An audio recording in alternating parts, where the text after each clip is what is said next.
दुर्भाग्यवश रानी झांसी पराजित हुई, पर वह केवल उनकी पराजय नहीं थी, वह पूरे भारत की पराजय थी।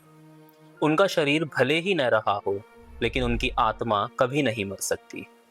भारत फिर से अनेक झांसी की रानियों को जन्म दे सकता है और विजय की ओर आगे बढ़ सकता है।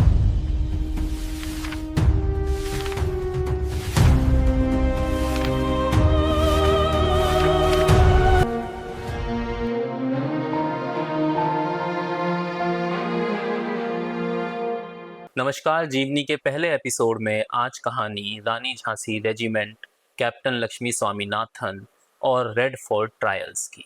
12 जुलाई 1943 को सिंगापुर में सुभाष बाबू ने रानी झांसी रेजिमेंट के उद्घाटन पर यह भाषण दिया। दुनिया के इतिहास में महिलाओं के शौर्य, राजनीतिक दक्षता और प्रशासनिक कुशलता के अनेकों किस्से मिलते हैं, लेकिन बहुसंख्यक जनसमाज के बीच इन किस्सों की गूंज अक्सर धीमी पड़ जाती है।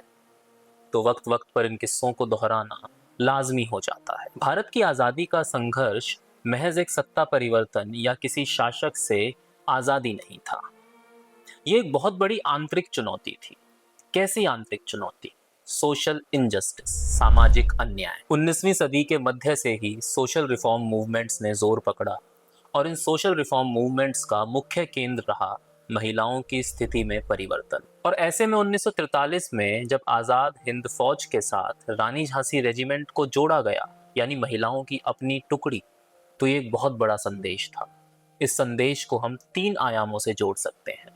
पहला ये कि महिलाओं को अपने हक की लड़ाई स्वयं लड़नी होगी। दूसरा, वो किसी से कमजोर या किसी के आधिपत्य में नहीं है। और तीसरी और सबसे अहम बात कि ये देश, ये भारत एक धरोहर है। इस धरोहर को बचाने, संवारने और इसके लिए लड़ने की जिम्मेदारी हर किसी के कंधों पर है। ऐसे ही समकालीन उदाहरण हमें सोवियत रूस में भी देखने को मिलते हैं, जब द्वितीय विश्व युद्ध के दौरान तकरीबन 8 लाख महिलाओं ने sniper, fighter pilot, bomber, doctor और नर्सिस के रूप में अपनी सेवाएं दी। कैप्टन लक्ष्मी स्वामीनाथन याद करती हैं, एक बार जब उनकी मुलाकात एक जापानी जनरल से हुई तो उन्होंने उनसे पूछा कि क्या महिलाएं वाकई लड़ भी सकती हैं। कैप्टन स्वामीनाथन याद करती हैं, रानी झांसी रेजिमेंट कभी अग्रिम पंक्ति में नहीं गई।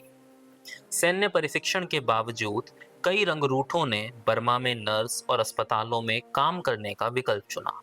बड़ी संख्या में महिलाएं सक्रिय रिजर्व के रूप में बनी रही। जॉयस लेब्रा अपनी पुस्तक विमेन अगेंस्ट द राज में लिखती हैं मांडले यानी पूर्वी बर्मा की एक घटना के बारे में, जब एक तमिल लड़की ने इरावदी नदी में कूदकर आत्महत्या करने का प्रयास किया क्योंकि उसके माता पिता ने उसे रानी झांसी रेजिमेंट में शामिल होने की अनुमति देने से इनकार कर दिया था। लोगों ने उसे बचा लिया, जिसके बाद उसके माता पिता ने उस रेजिमेंट में शामिल होने की अनुमति दे दी। इसी प्रकार 13 वर्ष की एक अन्य लड़की को उसकी कम आयु के कारण अस्वीकार कर दिया गया। उसने नेताजी से मिलकर अपना अनुरोध रखा और भावुक होकर रो पड़ी। अंततः नेताजी ने उसे भी रानी झांसी रेजिमेंट में शामिल करने की अनुमति दे दी। जॉयस लेब्रा अपनी पुस्तक में जानकी अथी नहाप्पन के संस्मरणों और साक्षात्कारों के आधार पर लिखती हैं, जब नेताजी ने स्वयंसेवकों और आर्थिक सहयोग की अपील की तो जानकी ने बिना एक पल गवाए अपने सोने के झुमके उतारकर दान कर दिए। वे सबसे पहले आगे आकर योगदान देने वालों में थीं। घर लौटने पर उन्हें अपनी मां की प्रतिक्रिया का भय था। अगले दिन स्थानीय अखबार में उनकी तस्वीर प्रकाशित हुई, जिसमें वे नेताजी को अपने झुमके सौंपती दिखाई दे रही थी। बाद में उन्होंने याद किया कि उनकी मां इतनी नाराज थीं कि उन्हें लगा कि वे उन्हें डांटेंगी, लेकिन उनके पिता के हस्तक्षेप करते हुए उसे रहने दो, उसने एक अच्छे उद्देश्य के लिए ये किया है। लक्ष्मी स्वामीनाथन रानी झांसी रेजिमेंट की पहली कमांडेंट बनी। आज़ाद हिंद फौज भले ही अपने लक्ष्य को प्राप्त ना कर पाई, लेकिन 40 के दशक के मध्य में ये चोट अंग्रेजी सत्ता पर बहुत गहरी थी। एक तरफ द्वितीय विश्व युद्ध में हो रही हानि और दूसरी तरफ इस तरह का साहस, इसने अंग्रेजों के होश फाख्ता कर दिए। 1945 में द्वितीय विश्व युद्ध समाप्त होने पर जब जापान ने आत्मसमर्पण करा तो इसके साथ ही आज़ाद हिंद फौज के सैनिकों को अंग्रेजों के सुपुर्द कर दिया गया और वो अंग्रेजी सरकार के बंदी बन गए।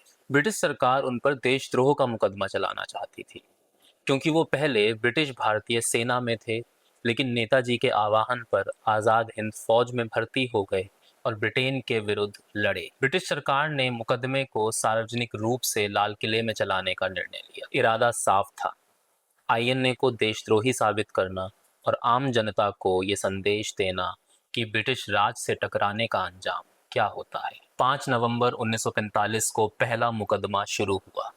Major general Shahnawaz Hussain, colonel Prem Sahgal और कर्नल गुरबख्श सिंह ढिल्लन को अभियुक्त बनाया गया। भोलाभाई देसाई ने इस मामले की पैरवी करी और चीफ डिफेंस काउंसिल बने।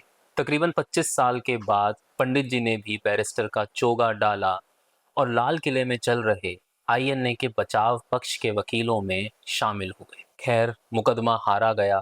अदालत ने तीनों ही वीरों को उम्र कैद की सजा सुनाई, लेकिन जनता के दबाव और उस समय की परिस्थितियों के नीचे दबकर ब्रिटिश सरकार को अपना फैसला वापस लेना पड़ा और तीनों ही वीरों को रिहा कर दिया गया। रिहा होने के बाद 1947 लाहौर में कर्नल प्रेम सहगल ने कैप्टन लक्ष्मी स्वामीनाथन से विवाह करा और अपने प्रेम को सफल किया। कैप्टन लक्ष्मी स्वामीनाथन यानी कैप्टन लक्ष्मी सहगल का निधन 97 वर्ष की आयु में यूपी में हुआ सन 2012 में। उन्होंने अपनी वसीयत के हिसाब से अपने मृत शरीर को एक मेडिकल कॉलेज को सौंप दिया। सेनाएं केवल बंदूकों से युद्ध नहीं लड़ती, कुछ लड़ाइयाँ प्रतीकों से भी जीती जाती। रानी झांसी रेजिमेंट हर भारतीय महिला के मन में साहस, विश्वास और सम्मान की अग्नि जगा देने वाली ऐसी ही एक क्रांति थी। नमस्कार।